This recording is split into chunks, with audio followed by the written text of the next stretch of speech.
Hello everybody, welcome to Success Defined. I'm Ben McDonald, and today we get to talk to somebody who's one of the best in the world at what she does. Mekenzie Riley is a professional CrossFit athlete, has competed at the Crossfit Games multiple times, which is the world championships for her sport. Aside from being one of the fittest women in the world, Mekenzie also owns and runs her own nutrition company. So Mekenzie, thank you for joining us. Absolutely. So I want to start off by giving everybody a little pretext. I know you were a college athlete, so let's go into your athletic background a little bit and kind of set the tone for getting into CrossFit. All right, let's do it. All right. So you want me to run with there? Yeah, sure. Just run with the questions. No, you're fine. Run with that. First of all, let's give context that we are neighbors and friends. Right. Yes. So a lot of these conversations and the way that I even first learned about Mekenzie's background was either working out in a gym together or garage together or around a campfire in one of our backyards. Yeah, so this is not new information. But for the people, so I played lots of sports growing up. Pretty much like any sport you could imagine, just like throw Kinsey in that sport for like a month, a year, or whatever. But for the most part, I swam for 15 years. So from about the age of 5 to the age of like 20, I was swimming year round. Club swimming was pretty much the bulk of all the sports I did, and then other sports just kind of filtered in per season, so club was year round. Yep. So yeah, I swam basically my whole life away. Yeah. And swam in college as well? Yeah, so when you start a sport at age 5, like, it's really hard to want to do it for a long, long time. So by time, honestly, I was like in high school, I didn't really like love swimming anymore, but I just kept doing it because it felt like it's what I should do. So I went to a junior college. I didn't go to any like massive D1 or anything too impressive, but it was my choice for some reason. I really liked the school. So anyways, I went to a junior college, swam 2 years, and then I transferred to finish my degree and did not pursue swimming the last 2 years of college. So 15 years is right. You had your capacity, I guess. Yeah, I was done. So there was a gap then, obviously, between being serious in a sport until finding CrossFit. Was there a competitive void that got you searching for something else, or was it the opposite, where you were able to sit back and enjoy things for a little bit? It was like I was ready to not have to do something. Like I was like, oh my gosh, I have to go to swim practice. Like It was a forced thing versus a choice I wanted to do. Honestly, since I was like, this sounds really bad, but ever since I was probably like 12, it wasn't like I looked forward to swim practice. It was like I just did it because it's like what you do. So I was excited to have the option and to be able to like either do something I wanted to do versus something that I was forced to do. So nutrition and fitness, but fitness is just like deeply rooted in me to where like I was never going to not work out. Like I never didn't do anything. Like I was never I'm not happy being sedentary. Like I have to do something. So I would run. I would go take a class at the rec. I would do like spin class or Pilates or whatever. Which is where you met your husband, by the way. Yes. Was in spin class. So it all worked out. Like that's what the world wanted for me. So I needed to take those couple years to just kind of, again, like I was working out, but I wasn't like training, which is something I've come to learn is two different things. You can work out or you can train. Okay. So I use the term interchangeably still, but there's definitely when you have a purpose and when you're just like doing it. So anyways, so I worked out for a couple years, 5 years about actually, before I found CrossFit. And like I said, I was working out like I was training, but I had no real purpose. Like, and is that just because that's what you've known your entire life was serious athletics? Kind of. It was partially also slightly related to my body image and issues with my relationship with food, to where it was something that, always chasing. Just as a females will probably respond or understand what I'm talking about. Where, you feel like you have to like earn food, or like it's like an in versus out equation. At least it was for me for a long time. So anyways, I always was working out because I felt like I needed to do it to maintain a certain physique or whatever. So anyways, I did like 3 hours at the gym, but with no real intent other than just to burn calories. Okay. All right. And so then let's, for the end of the kind of pretext, I guess, how did you find CrossFit? So I had my cousin mentioned it to me once, and they had tried it. And then also a friend from college that I swam with in college, he had been doing it, and he kind of mentioned, saw him, this was like 4 years after I'd finished swimming, so it had been a couple years, and he said that he had done it. He was like, oh, you would like it, but he described it to me and explained like these workouts were like quick, short, high intensity, and it was like, he would be like, oh yeah, we did this, it was like 7 minutes, blah, blah, blah. And I was you're used to working out for 3 hours. Yeah, I was just like, what is the 7 minutes? Like, there's no way, like, I don't even know what he's talking about. This sounds stupid. But when Roy, my husband, and I, we had gotten engaged and we had moved to a new town for me to take my first job out of college, we went to go scope out the gym scene, and we saw that there was a CrossFit in the town, and we were like, oh, we should check that out. And so that's kind of how that happened, is we just gave it a shot, and in fact, my friend Michael was right, I did like it. Right, yeah. How about that? Yeah. A lot of the audience they're not going to be able to relate to being one of the best in the world at something. So I want to go to the beginning of you being competitive in CrossFit. Okay. And how did you experience your first competition and then make that decision to say, I want to evolve and really pursue this? And to be honest, I like have a hard time wrapping my brain around like believing or admitting or like coming to terms with like being the best in the world at something, because I mean, I really do feel like I'm still like working my way up. Like, yeah, I'm definitely better than a lot of people at this sport, but like there's still people that I look up to that I know are still like, I'm chasing them. So anyways, this is really, it's just like a crazy thing to say that. So I would say I would never admit to like being competitive. I don't feel like I'm a competitive person.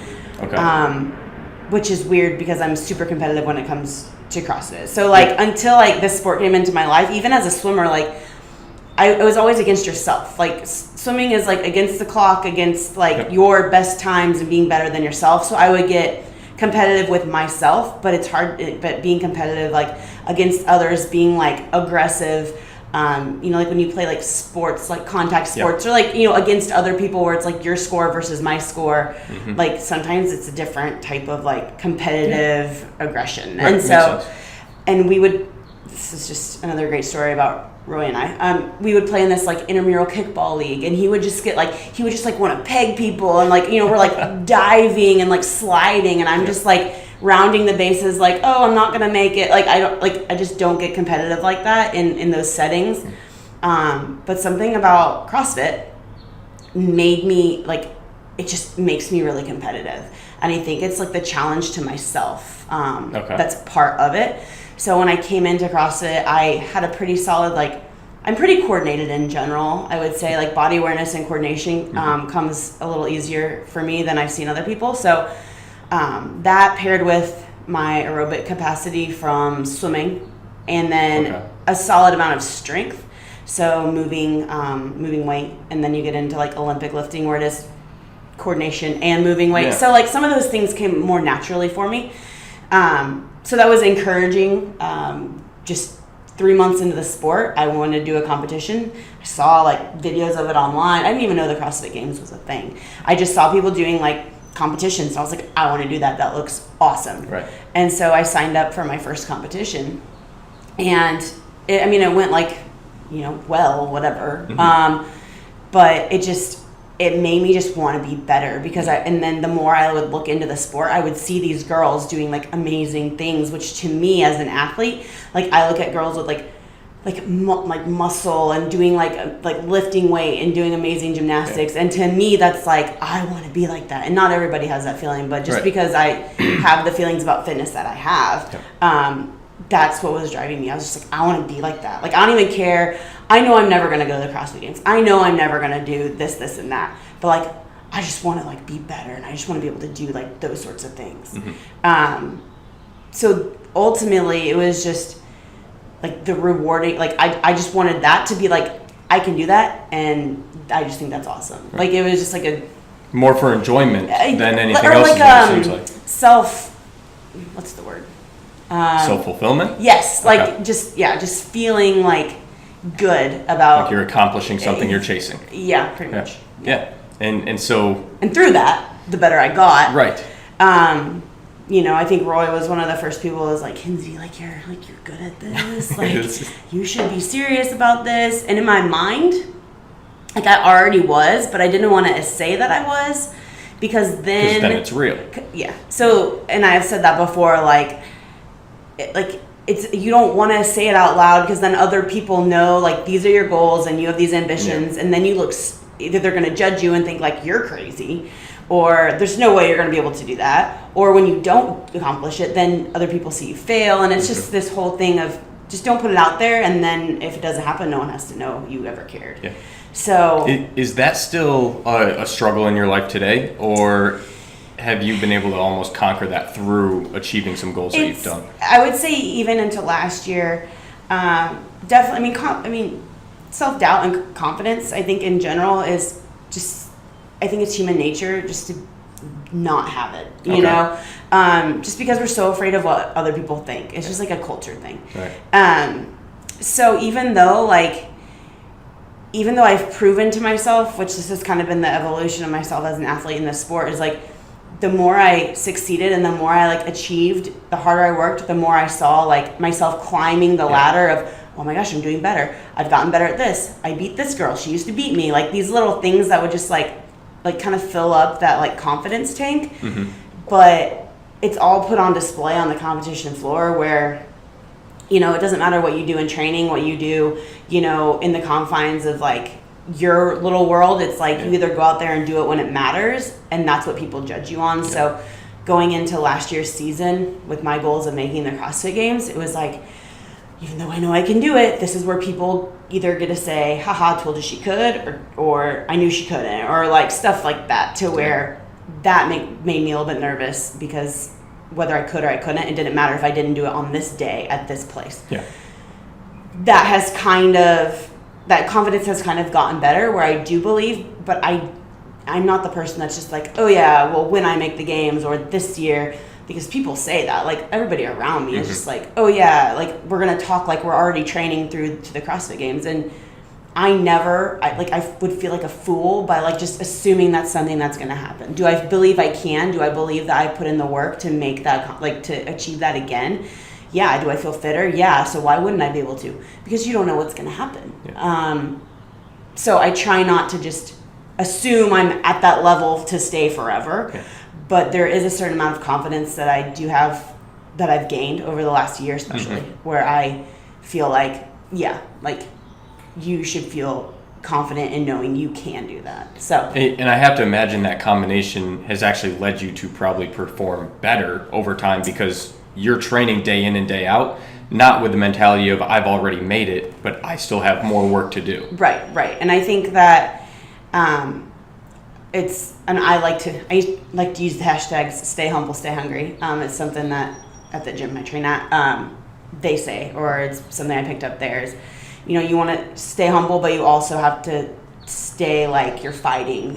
You might have made it, but you stay humble about that, because you don't know that can be taken away. So you just keep working hard. And I think most athletes at my level have that mentality, but it's not because they're afraid it'll be taken away as much as they're just constantly chasing to be better. I think there are some people that probably know that I'm confident that I will be at this level. I have made it, and I'm here, and I'm not going away. That might be a confidence thing, but it's because they're chasing to be number one. Right. I'm still, in my mind, could I be number one?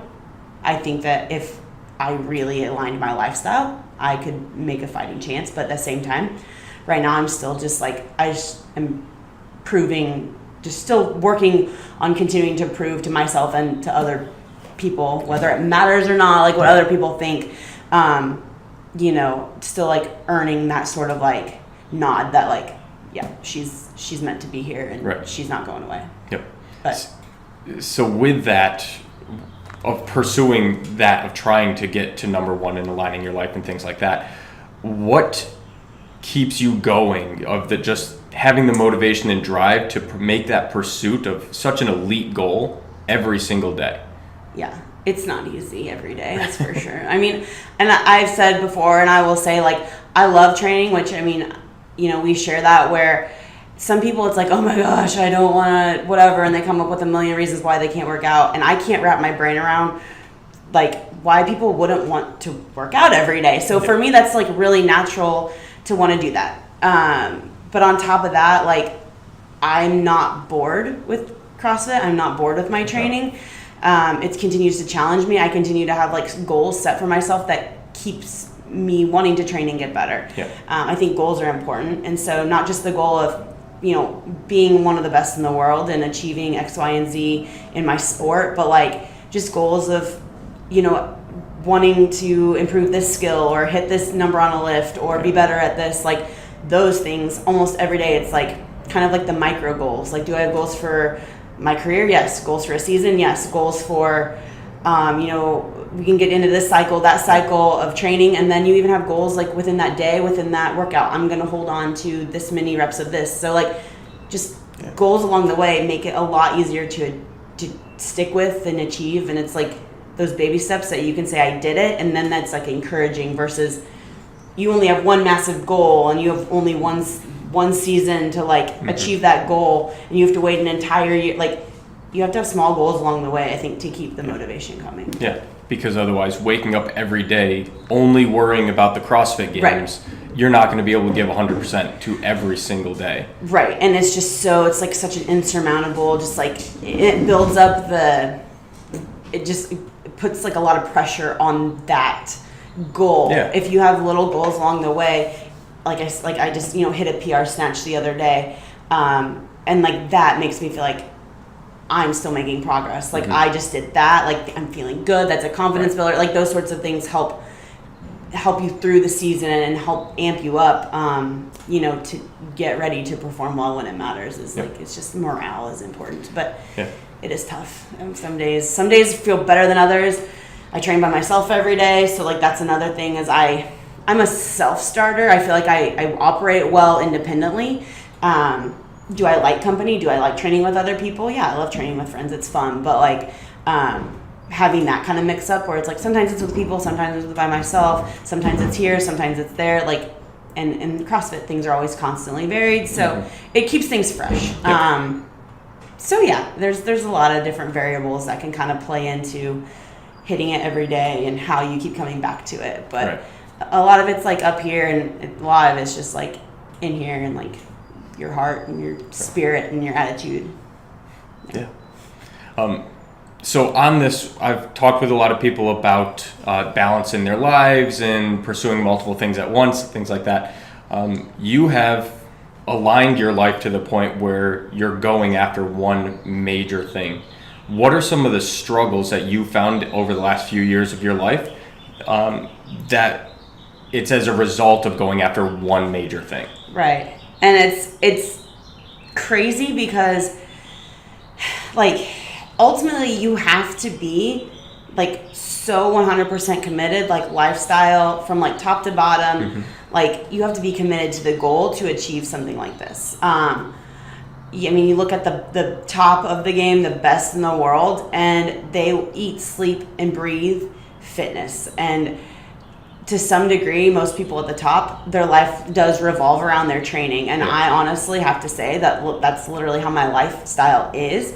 But it's not, and to a certain degree, it's not an inconvenience. And it's like I said, I enjoy doing it. And it's like just how like my life flows. Like I wake up, I go to the gym, I literally spend 5 straight hours at the gym. And this could be on a freaking Saturday or, Friday. I come home and, my husband and I literally we watch TV or, we might get together, hang out with you guys, but it's also like, I got to wake up early to train tomorrow. I got to do it again. So we're not going to stay out late. We're not going to, go out and get crazy. And there are some nights where I'm just tired enough that it's like, dude,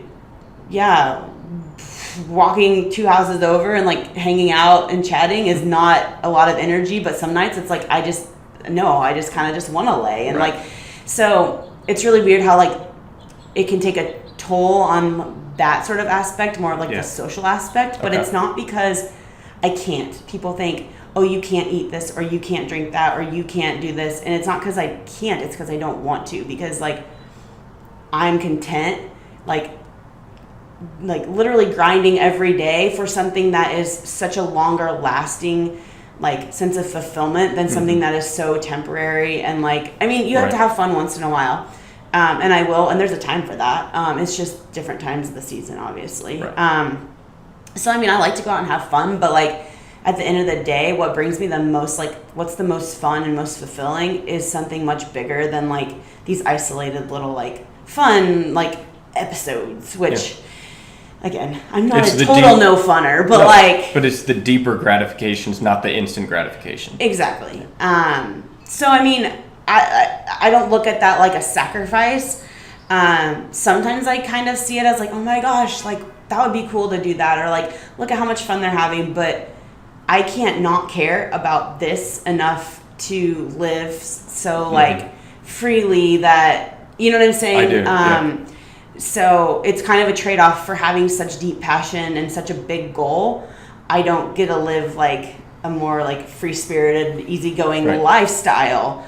But those, who knows, those people might be looking at what I'm doing and being like, oh my gosh, like I wish I was doing that. So it's kind of like, I appreciate what I have and I want those things versus the other things, even though sometimes you kind of like sometimes wonder what it'd be like to be enjoying other ways of living life. But I will say it can be like when you talk about sacrifice and you know, like inconveniences and stuff like that, like traveling is super difficult.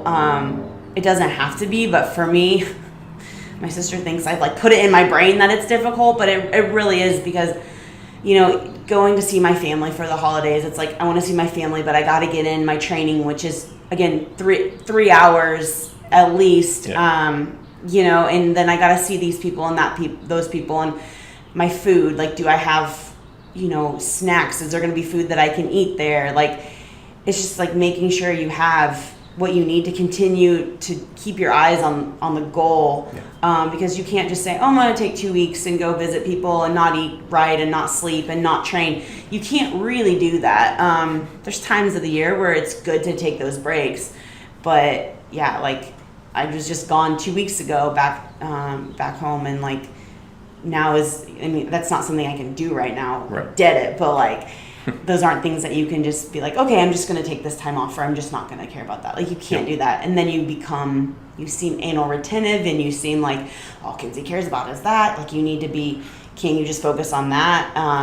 Or I get guilt trips like, oh my gosh, can't you just not go to the gym today and just like, I wish I could, but like I can't. Or like I need, like when it's my family or people that, you know, I love and that care about me, I just have to explain, like they understand this is a bigger goal, and they understand, and they've come to understand the magnitude of my situation. At first, I think it was hard for them to wrap their brain around, like, why is this such a, like, why are you training so hard? Like, isn't this just exercise? And I still think that there's a lot of people around me that don't quite understand what it takes. And now that they've seen me kind of accomplish this and go through this and see the, like I said, the magnitude of just like this sport at this level, they understand like that it's a career. It's not just like me having fun in my free time. Right, because most people look at working out, like you said, the difference between working out and training. Most people look at you going to the gym and it's working out. They can't connect the difference versus somebody going to an actual desk job or something like that. That's more stereotypical. Then people understand, oh, you're sacrificing for work, but for you, that is work. That's your career. So we've said the word sacrifice a few times, but I think a lot of it isn't really a sacrifice because this is the life you want. But are there any things in your life that you're sacrificing where it's an actual sacrifice? I mean, it's super hard to separate that, because I mean, if we want to get real serious and talk about some real things. I mean, first of all, CrossFit is not, like, CrossFit at this level, at this volume, at this magnitude of training is not good for your body. So I'm probably sacrificing some health, if we're being honest. Some longevity. Yeah. So I mean, I'm 30, so I mean, I'm you know, got pretty youthful bones and muscles, I still think, but like it's just so tough. Like there's definitely pains that I probably wouldn't have if I wasn't doing this. I mean, you want to talk about sacrifice of like where I'm at in my life. Like I said, you know, Roy and I are at a place where like we've always talked about wanting to build a family and have kids, and it's like you can't do both. Like some careers, which I mean, maybe some of your other interviewees, like when you want to be awesome at something, like you devote everything to it. And so there's other careers where, you know, people put off stuff like that for their career. Like this is literally a career where my body is my job. It's not just a time management thing. It's like my body. So, I mean, I technically am sacrificing, you know, these years of my life that all my friends are having kids, second children. Right. And I'm, you know, it's still something we want to do, but we just, you know, I'm not in a place to do that. So, I mean, there's those things. I mean, sacrificing seeing, granted, we did move across the country, but like being able to, like I said, you know, travel and take those trips to see my family and friends, like, it's not like I can just pick up and do that any weekend. Right. So it's not as often as what you maybe would otherwise. Yep. Granted, I do get to take some other, it's like, you know, a trade-off. So, I mean, there's a lot of sacrifice. Because you also get to travel around the country and world because of CrossFit. Yeah. So it's just, it's hard to see it as sacrifices because of all of the opportunities I'm granted through being in this place and doing what I'm doing, which is like, blows my mind every day when I wake up and realize like this is technically like my job and I like get to work out, which is the only thing I ever wanted to do. I did it for 3 hours for just because I wanted to, you know, 10 years ago that's what I was doing, and now I'm like doing it because there's an outcome that is helpful and lucrative for my family. Like crazy. Right. So I mean, it's more of a blessing than anything. So any sacrifices that come with it, it's like it's super hard to like consider it a sacrifice because of all of the greatness. Yeah, that makes sense. Yeah. So I want to get into you're a registered dietitian as well. So I want to get into that. So before we even go deep into that, what you kind of alluded to it earlier, but what led you to wanting to pursue that? Okay, so I'm just totally transparent. We're not going to hold anything back. So when I was a teenager, I suffered a serious bout of eating disorder. And so I was about 15, and I had a really rough go from about 15 to probably 18, and then struggled with my relationship with food for probably the next, I would say 7 years. So I had probably a decade of just like this awful relationship with food. Right. All the while I was studying nutrition in college. But it was that technically opened the door. It was partly my interaction or, you know, my involvement in fitness and sports growing up, learning that like nutrition is a huge part of, you know, the physical aspect of everything. So I was either going to go like athletic trainer or some sort of like, everybody who plays sports wants to go into like sports of some sort as an adult, as you know, as a profession. So I went into nutrition thinking I was going to work in sports because that's in my mind what involved me in the first place. And then I come to find out that most dietitians go into clinical work in hospitals, working in like schools, doing like lunch menus, or nursing homes doing like the menus, like a lot of these like quote for me undesirable types of jobs. I was like, I'm here to like help the athletes. I'm here to do the sports nutrition. Yeah. When do I get to do that? Right. Turns out those are really hard to get. Those types of jobs are really hard to get, and so I mean, I've landed there. And I can only believe it's because the universe was aligning for me. But ultimately, like, that's what I want to do, is work in the setting that I'm working in now to some degree. But yeah, I mean, it was just the whole like relationship with fitness and nutrition is kind of what led me into nutrition in the first place. Okay. And there are a lot of people online on Instagram, things like that are more than happy to offer nutrition advice. Don't I know it? Right? Yeah. But you've done a couple things. So one, you obviously live what you preach. And two, you're letting the results of the people you work with speak for themselves. And so you've done a couple things to set you apart, but there's still a lot of noise out there. So what have you done to really separate yourself from the noise and be able to grow your business? So, I mean, I'll be the first. I mean, like I said, going back to my own situation with food, I mean, for a long time, even finding CrossFit was the best thing that ever happened to me in my relationship with food. And I'm the first to like tell that to anybody that I work with, because I feel I mean, even though it seems like, oh, I'm the best in the world at what I do, like, I'm 100% relatable, because I literally started out, and I think a lot of people in this sport that are at the top, everybody started out as like the scrub, honestly. Like, I mean, like I said, I had a horrible relationship with food. I couldn't do a pull-up when I started CrossFit. Like, people don't think this is real, but it's super real. So, like, the fact that I can, like, tell these, like, honest stories about, like, what I used to do and how I used to be and, like, where I came from, I think is, like, really helpful in connecting with a lot of my clientele. Mm-hmm. So, even up until 2015, I was still, like, struggling. Even though I'd been CrossFitting for, like, 3 years, in my mind, I was just like, I was getting better, but I still hadn't figured out, like, the nutrition aspect of it. I was eating, like, you know, paleo, and I was eating, like, healthy and clean. Right. But I didn't understand. I was also at the point where I was like, I want to be better at this sport. So, like, I'm going to train more. And so I was training 2 hours a day, which at the time was a lot. You know, right. 3 years ago, that was a lot. So I was doing this like higher level amount of training, and then I was trying to eat enough, but in my mind, I still had this warped relationship with food and calories and the amount of what I thought was a lot versus what my body was doing in this sport that I had no idea puts such a stress on your body. But I was still somehow getting better.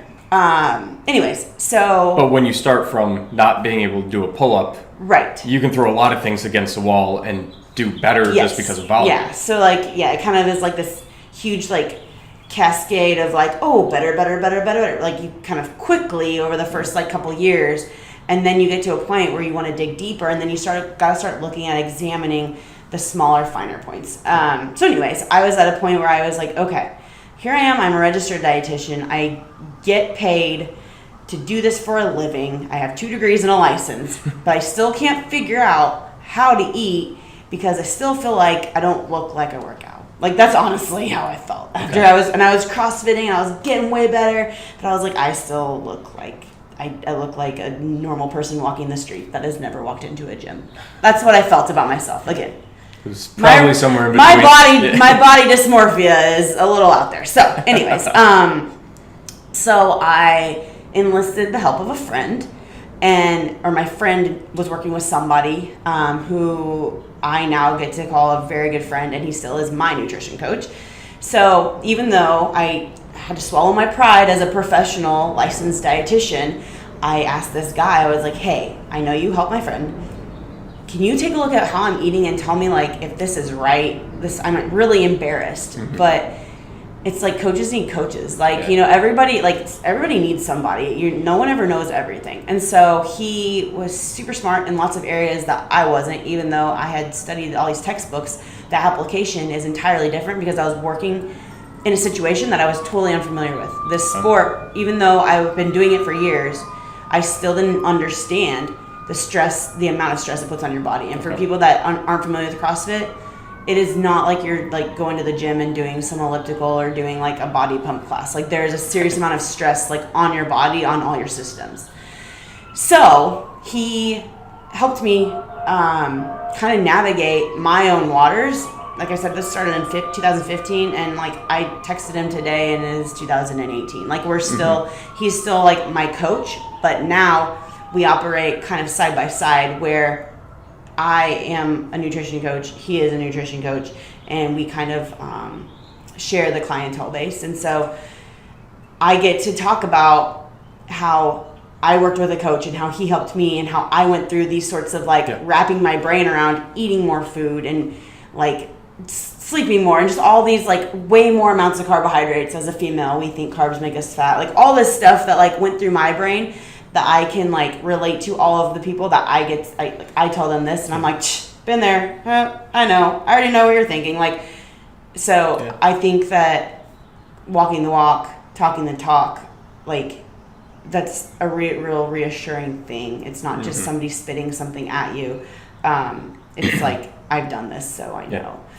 So then there's got to be automatic buy-in from the people you're working with, because you're not just reading something out of a textbook. You lived what they're about to go through. Right. And there's just so many between, you know, him and I, and just like the people that we have worked with, like there are just so many like testimonials of people who come from these like very similar situations of just being like literally like broken on the inside of all their systems, and just like working really hard and thinking like my body just won't change, and just like this stuff that is just like super frustrating, and like it, like you feel hopeless, and then all these people have these massive revelations of like treating their body right, and it's not just nutrition, it's like your whole lifestyle. So we kind of go through this whole gamut, and people eventually, you know, it sounds like a bunch of noise, and it sounds like a bunch of like, oh, like that's what people say, but like when you actually do it, like it's like, oh, this really works, this is real. So I think it's just enough effective you know, implementation of our type of methodology or whatever you want to call it. So it is a little bit of you know, just successful experiences through clients, but also, like I said, looking at, you know, where I started to where I am now, like you can't say this doesn't work. It's not just nutrition though, obviously, like there's obviously, look, you know, we just talked about my whole lifestyle, so it's not like it's just nutrition is going to take you from here to here, but I think that definitely being able to speak from that, and putting a lot of eggs in the nutrition basket, because a lot of athletes aren't going to necessarily speak to that as being a part of their journey. So I mean, I just kind of give a lot of like, you know, credit to that. So I think that has kind of helped feed the simultaneous like career, is because literally I'm doing one, and I'm like, I can't do one without the other at this point. So yeah. Okay, perfect. So last one, and then we're going to get into some principles, philosophies. You're doing two different things, right? You're trying to be the best in the world as a CrossFit athlete, and you're running a nutrition company as a registered dietitian. How do you balance both of those and still pursue such high goals? It's not easy, man. So I do know, so part of, like you said, balance, okay? So this balance thing, it's like I'm constantly working on it. I'm not very good at it, I'll be honest. But that also has led you to being as successful as you are. Yeah. So that's not a negative thing. It's not. Right. I used the word balance, and it's not. That's not the right word. Right. But I mean, but it's true, because, like I said, yeah, you have to be. I should have just said, how do you juggle both? Yeah. But the word balance is important, because you have to have some sort of balance in place, or at least some like system of how you're going to balance, because I'm in the gym, you know, 5 to 6 hours a day, and that's not necessarily what's paying the mortgage, you know what I'm saying? So I mean, I've got to, like, even though that's the majority of my day, I'm first of all, like, I have an obligation to these people that I'm helping, but also like putting as much energy into that as I do into my training in an entire day is, like, I don't want to say impossible, but it's not entirely necessary, because I keep myself to a manageable client load that I can give a really, you know, high quality attention to. And I mean, we develop our relationships so that we do have a system of like how we, you know, check in and talk and keep in contact, but all of my clients contact me personally. So it could be any given day of the week, and they can text me about anything they have going on. I might be in the gym, but that doesn't mean I can't pick up my phone and respond, or it doesn't mean that after my session I'm not going to come back and respond to anything and everything. So I do have, you know, my training days, my training schedule, and so I try and I've been told I should like block out my day and be more like regimented. But then when 2-year-olds come knocking on my door and want to Asking to see see my your cat, I can't be like, oh, sorry, right now I've got to do this and this and that. So I try and be flexible and like be a little more like laid back and being able to manage what I do, but at the same time, like, you got to take care of business. So there are things that I have to put off or say no to, which might be one of those sacrifices, because I have to be balancing these two things that are important, and then on top of that, my marriage and my husband, and the important adult things that I have to do on the daily. So some things get pushed to rest day where I'm not training. So that's the rest days save that balance. If I want to get to the bottom of it, days I don't train, I do a lot of other things. So perfect. Yeah. Okay, so let's jump into some finishing questions, more principles, philosophies. Okay, so the first one is, if you could only leave one or two pieces of advice, what would that be? Advice. So, first of all, I just want to say that, like, the best thing I ever did was go for what I wanted. It's scary, but this is like super cliche, but like things that scare you, I think, are really good for you. Things that challenge you are really good for you. So, like, in this, you can apply it to CrossFit. Like, the things that I am not good at, or the things that, like, when I see them, I'm like, oh God, it's gonna be so bad for me. I'm gonna get last place. Those are the things I need to be doing all of the time and learning to love. Okay. Yeah. So, make your weaknesses, make them strengths, or like keep your friends close, your enemies closer, whatever you want to say. Like, things that challenge you, things that scare you, you need to embrace, I think, and that's what helps you grow.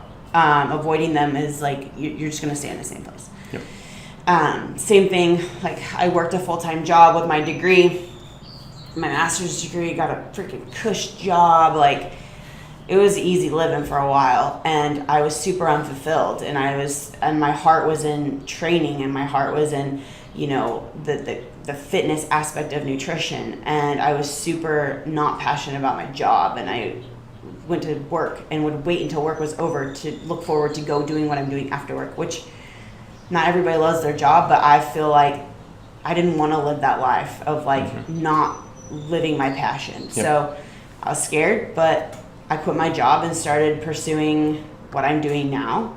And it's been 3 years, and I'm still successfully doing it. It was a nervous decision of like, what happens? What if this happens? What if that happens? Are we going to make ends meet? Blah, blah, blah, blah, blah. But like, I believe that if you want to do something, you will do it, and you will do whatever it takes to do it.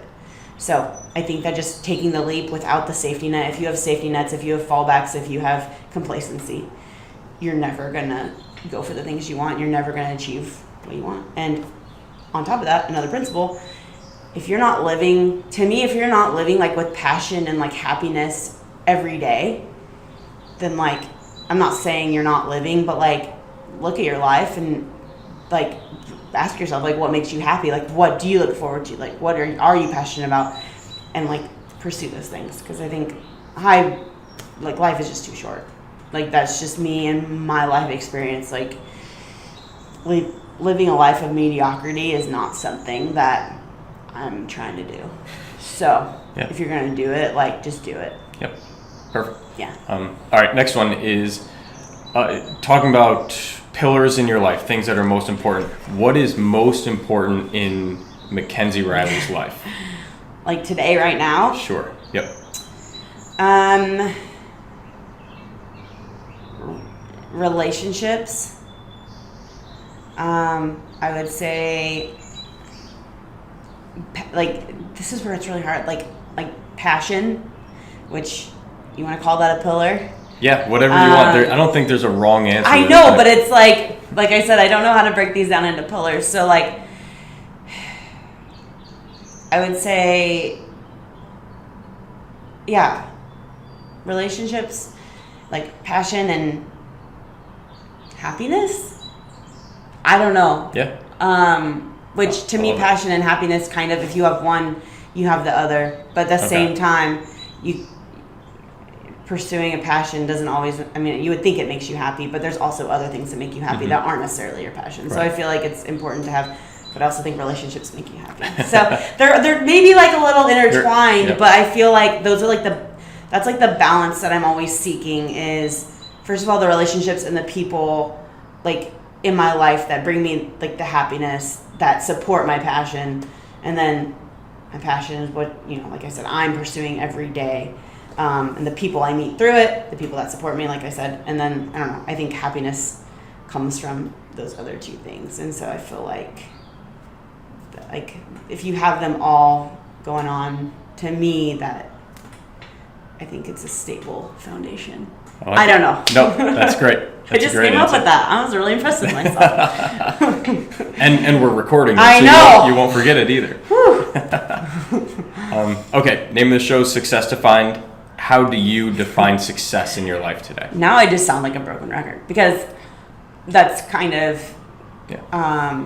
where that's like just honestly through my experience, like to me, what I've come to learn is like doing what makes you happy and doing what like makes you feel like you're doing something that matters, and like going to bed every night with like fulfillment and knowing that you did something that day that either, I wouldn't even say, I mean, maybe it's not helping you step forward in your career, but like if I did something that helped my husband, make his life better, like one of my roles in my life, I did a really good job at it, or I did something to like know that I did what I need to do for that situation. Yeah. I don't know. Does that make sense? It does because, and it goes back to what's most important to you with the pillars and things like that. So it's, if you're focusing on what's most important to you, that's success in your eyes. Yeah. And figure out what you care about it with all your heart and put your energy into it, and then you can, I feel, hang your hat on that at the end of the day. Perfect. Last one here. You and I are sitting here 3 years from now. What happened in those 3 years to where you can look back and say that was a successful period in your life? I don't know what's going to happen in the future, Ben, but I do know 3 years is arbitrary. I do know that ultimately the chapter of life that I'm in right now, I hope that in the next couple of years I can kind of close the chapter of competitive CrossFitting, because first of all, the human body is not meant to continue to do this.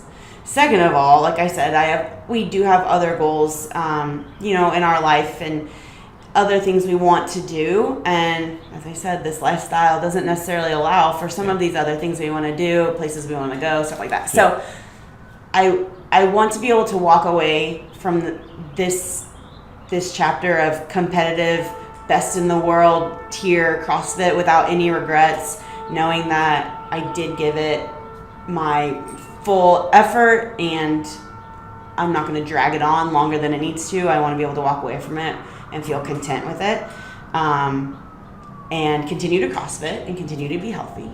But just I would hope that is something I'll be able to do and continue to still help people through my experiences, and maybe just focus more on helping other people than focusing on myself as an athlete. So hoping to take what I learn and experience and pay it forward and walk away, hopefully. Perfect. That's the goal. Anything else that you want to leave with people? And if not, we'll talk about where they can find you. I don't think so. I just think that self-doubt and fear is bullshit, and it's no way to live. That's a quote. You can just take that. There you go. Okay, best place to follow you. Where should they go? Just Instagram is really the only thing I do these days. Social media gets me a little like shoop. So I just kind of just picked one and stuck with it. So it's Mekenzie Riley. Yeah, and we'll put that in the notes as well. Yeah. So perfect. That's Thank what you so I got. much. All right, then. I appreciate you joining us. It was fun. Good. All right. Bye.